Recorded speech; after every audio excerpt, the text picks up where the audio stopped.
Okay, सो अभी हमारा problem है प्रॉब्लम बी, आउटस्टैंडिंग इम्प्रेशनिस्ट। ठीक है, तो इसमें क्या है कि हमें एन इम्प्रेशंस दिए गए हैं, W1 W2 and up to WN। ठीक है, और हर इम्प्रेशन की हमें एक रेंज दी हुई है, एल फॉर मतलब L I to R I, हर इम्प्रेशन की, जिसके लिए L1 to R1, L2 to R2, ऐसे करके यहाँ पे LN टू RN। ठीक है, अब हमें बताना है कि हर इम्प्रेशन के लिए हमें ये बताना है कि कोई इम्प्रेशन यूनिक कब होगा। ठीक है, सो सपोज W2 है ना, तो इसके लिए ये यूनिक कब होगा, W2 के लिए यूनिक हमें देखना होगा अगर। ठीक है, तो इसके लिए यूनिक के लिए ये होना चाहिए कि ये जो W2 हम इस पोजीशन पे रखेंगे ना, बाकी ये W1 W3 W4 up to WN, ये जो नंबर है वो इनमें से किसी भी नंबर के इक्वल नहीं होना चाहिए। ठीक है, तो ये बाकी सारे नंबर इससे डिफरेंट होने चाहिए। सपोज ऐसा है कि 2 1 2 2 2, तो ये W2 के लिए ये यूनिक है, क्योंकि इनमें से कोई भी नंबर इसके इक्वल नहीं है। सपोज यहाँ पे 3 भी होता तो ठीक है चलेगा, बट 1 नहीं होना चाहिए कहीं पे। अगर कहीं पे हमें 1 मिल गया, सपोज यहाँ पे 1 है, तो ये फिर यूनिक नहीं हुआ W2 के लिए, सेकंड इंप्रेशन के लिए ये चीज़ यूनिक नहीं हुई। तो हमें यही बताना है कि क्या हर एलिमेंट के लिए ये पॉसिबल है या फिर नहीं है। अगर W1 के लिए ये पॉसिबल है कि ये यूनिक हो सके, तो हमें उसके लिए 1 प्रिंट करना है, अदरवाइज़ 0 प्रिंट करना है। समझ गए? तो एक एग्जांपल से देखते हैं, ये देख लेते हैं। ठीक है, तो सपोज़ हमारा W1 W2 W3 W4, and इसकी रेंज हमें दी हुई है 1 से 3, इसकी भी रेंज है 1 से 3, इसकी भी 1 से 3 है, एंड इसकी भी 1 से 3, सबकी रेंज दी हुई है। अब इसको मुझे यूनिक बनाना है, तो मैं इसको 1 ले लूँगा, W1 को, बाकी एलिमेंट को 1 में से छोड़ के कुछ भी, ये क्या हो सकता है 1 2 और 3 हो सकता है। तो 1, क्योंकि इसको यूनिक बनाना है, तो इसमें से हम इसको 1 तो नहीं लेंगे, 2 ले लेंगे। अब ये भी 1 2 3 हो सकता है, तो इसमें 2 लेंगे तो भी चलेगा। अब ये भी 1 2 3 हो सकता है, तो इसमें 2 भी ले लेंगे या फिर 3 भी ले लेंगे तो भी चलेगा। तो इसके लिए ये पॉसिबल है कि ये यूनिक हो जाएगा। तो इस केस में यहाँ पे प्रिंट कर देंगे 1। तो सेम चीज़, अब ये एक एरे बन गया ना, ये बस W1 के लिए है। W2 के लिए हम अलग से बनाएंगे। तो अब W2 के लिए देखेंगे तो W2 में हम उसको 1 रख लेंगे, तो बाकी ये 2 2 और 2 ऐसे रख लेंगे, क्योंकि ये W1 W2 3 एंड 4, तो ये यूनिक हो गया, क्योंकि बाकी जो एलिमेंट्स है वो इसके इक्वल नहीं है। तो इसके लिए भी 1 आ जाएगा। सेम इसके लिए W3 के लिए और W4 के लिए, तो इसका आउटपुट क्या आएगा 1 1 1 एंड 1। ठीक है, ओके। अब एक एग्जांपल और था जिसमें हमारा W1 जो था उसकी रेंज 1 to 1 थी, एंड जो W2 था उसकी रेंज भी 1 to 1 थी। अब इसके लिए हम एक यही एलिमेंट ले सकते हैं, क्योंकि इसकी रेंज एक ही है, एंड इसके लिए भी बस यही एलिमेंट ले सकते हैं। तो हम अगर W1 के यूनिकनेस के लिए देखेंगे तो ये यूनिक नहीं होगा, क्योंकि W2 इसके इक्वल है, तो इसके लिए 0 आएगा। W2 की यूनिकनेस के लिए देखेंगे तो W1 1 है, इसके इक्वल है, तो इसमें 0 आएगा, तो इसका आउटपुट आएगा 0 0। समझ गए? अब एक चीज़ और, एक एग्जांपल से और समझते हैं, क्योंकि वो बेटर एग्जांपल है। जो हमारा टेस्ट केस 3 था उसमें लाइक n की वैल्यू हमें दी हुई है 6। ठीक है, और एलिमेंट्स हमें W1 2 3 4 5 एंड 6 इतने एलिमेंट दिए हुए हैं। ठीक है, अब हर एलिमेंट की रेंज दी हुई है हमें 3 to 6। ठीक है, 2 to 2 1 to 2 and 1 to 1 3 to 4 and 2 to 2। ठीक है, अब जो एलिमेंट फिक्स है हम उनको फिक्स करके रख लेते हैं। तो ये तो 2 ही हो सकता है बस, W2 यहाँ पे बस 2 ही आ सकता है ना। यहाँ पे तो 3 से 6 में कुछ भी आ सकता है, यहाँ भी 1 और 2 कुछ भी आ सकता है, यहाँ पे तो बस 2 आएगा। ठीक है, जो फिक्स है उसको तो हम रख लेते हैं ऑलरेडी, क्योंकि उनको तो चेंज ही नहीं किया जा सकता ना। फिर यहाँ पे भी ओनली 1 आएगा, यहाँ पे कुछ भी आ सकता है ना, 3 to 4, और यहाँ पे ओनली 2 आएगा। ठीक है, तो ये 3 एलिमेंट हमारे फिक्स हो गए। ओके, अब देखो हमें W1 की यूनिकनेस के लिए देखना है, तो मेरे पास ये खाली पड़ा है, यहाँ पे 2 है, ये खाली पड़ा है, यहाँ पे 1 है, ये खाली पड़ा है, यहाँ पे 2 है। अब इसकी यूनिकनेस के लिए देखना है, ये 3 से 6 में कुछ भी हो सकता है, तो हम यहाँ पे क्या ले लेंगे, इसको ले लेंगे 3। अब यहाँ पे 2 है, इसकी इक्वल नहीं है तो चलेगा। अब यहाँ पे क्या आ सकता है, यहाँ पे 1 और 2 कुछ भी आ सकता है, तो 1 रख लेते हैं।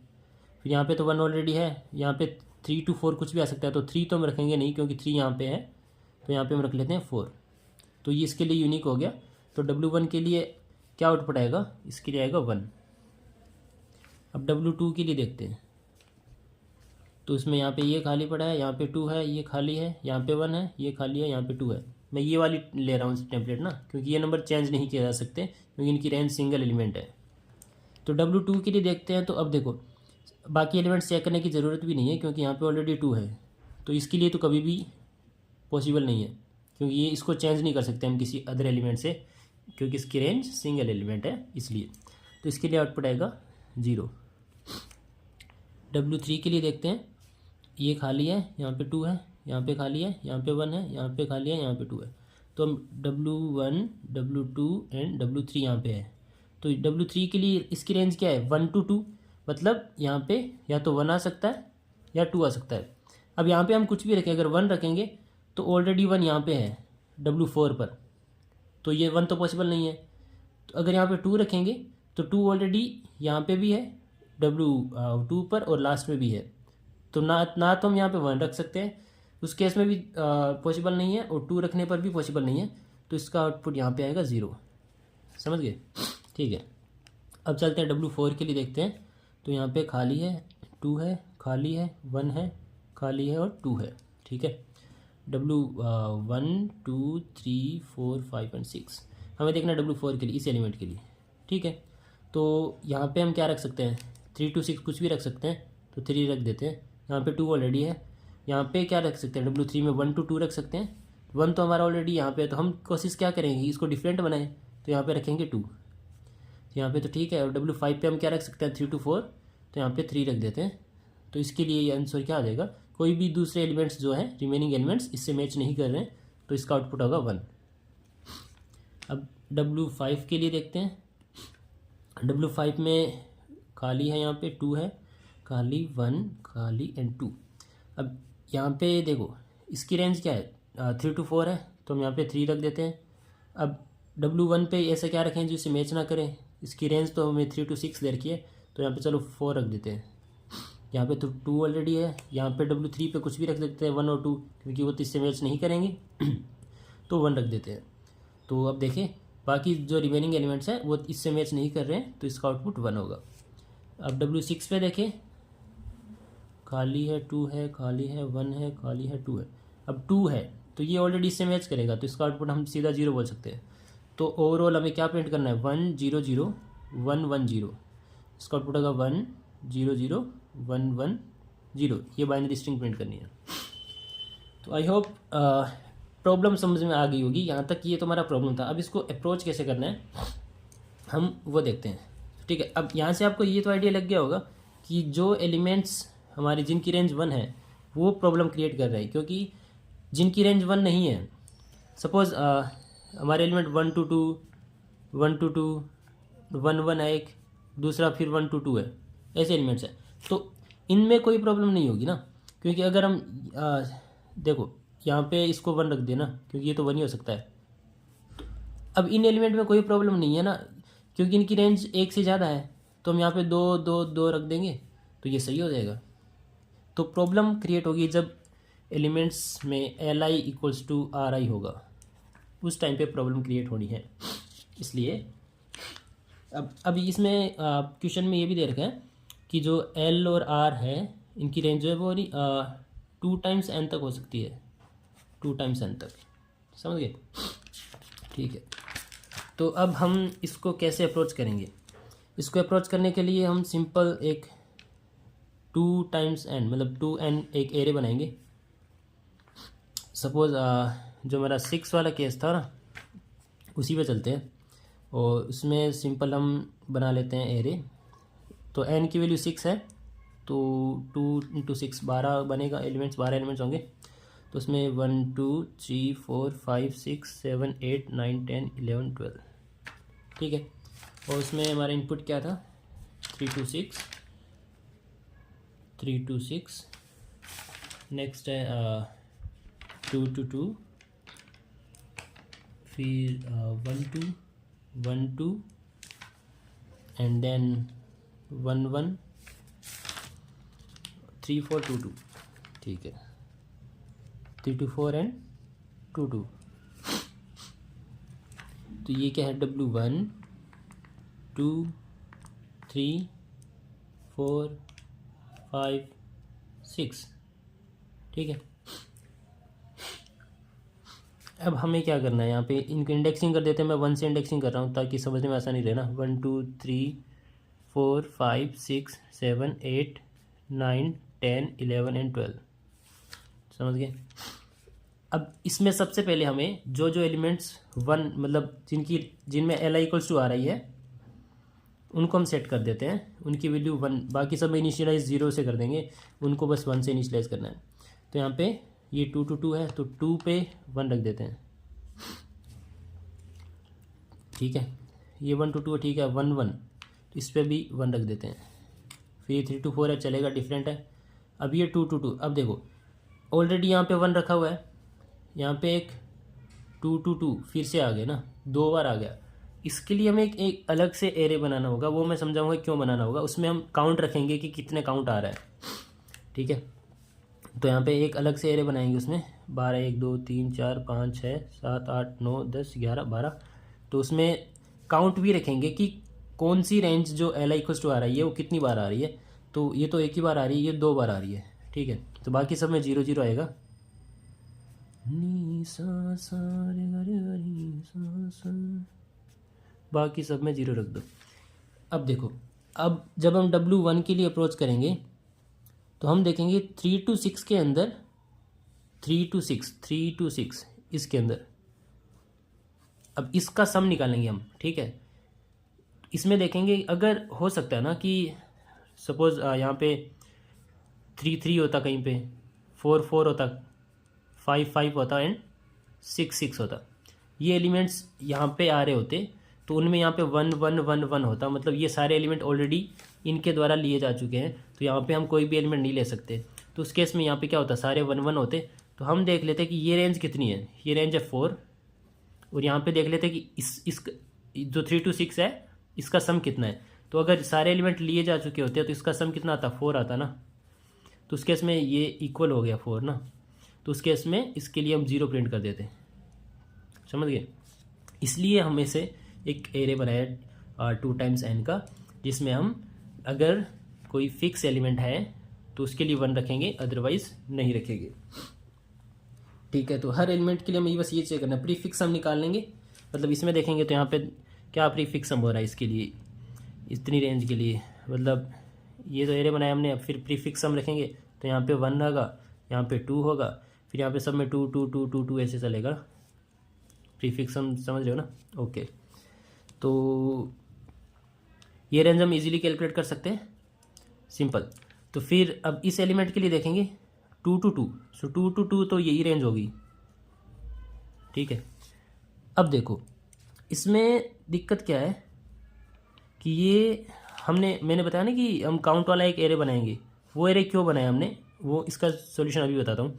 कि जैसे 2 to 2 में देखें तो ये रेंज, इसकी लेंथ कितनी हुई, 1 हुई, इसकी लेंथ 1 होगी। एंड यहाँ पे एक ही एलिमेंट है तो ये दोनों इक्वल हो रहे हैं। तो इस केस में आउटपुट क्या होना चाहिए, नो होना चाहिए, ठीक है। जो कि इस केस में तो ठीक है, नो है, क्योंकि यहाँ पे 2 आ रहा है, क्योंकि ये 2 बार आ रहा है ना। मतलब इसको ध्यान से समझो, पहले इस एग्जांपल से समझते हैं 1 1 से ना।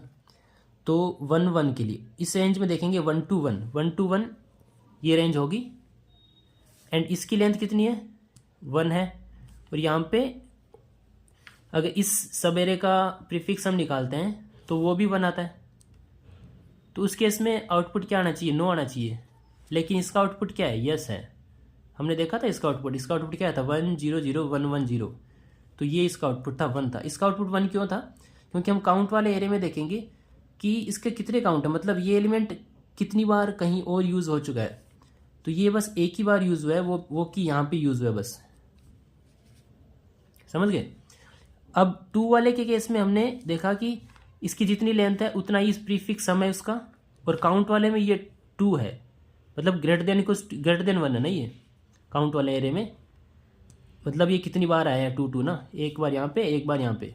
तो अगर ये ग्रेटर देन 1 है उस केस में नो करेंगे, क्योंकि ये एलिमेंट ऑलरेडी यहाँ पे यूज़ हो चुका है, समझ रहे हो, इसलिए हमने 2 एरे यूज़ किए, सिंपल। अभी इसको समराइज़ कर देता हूँ मैं। हमें कुछ नहीं करना, हमें बस एक 2 टाइम्स n का एक एरे बनाना है जिसको 0 से इनिशियलाइज करना है, एंड अगर कोई li इक्वल्स टू ri है तो उस ith पोजीशन पर 1 रख देना है, और एक काउंट एरे भी बनाना है। ये तो हो गया प्रीफिक्स एरे, मतलब ना एक सिंपल एरे हो गया, और एक काउंट एरे बनाना है कि उस कितनी बार वो एलिमेंट आया, ऐसे करके।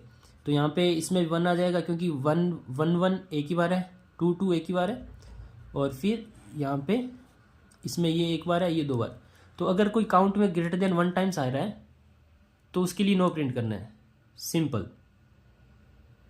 समझ।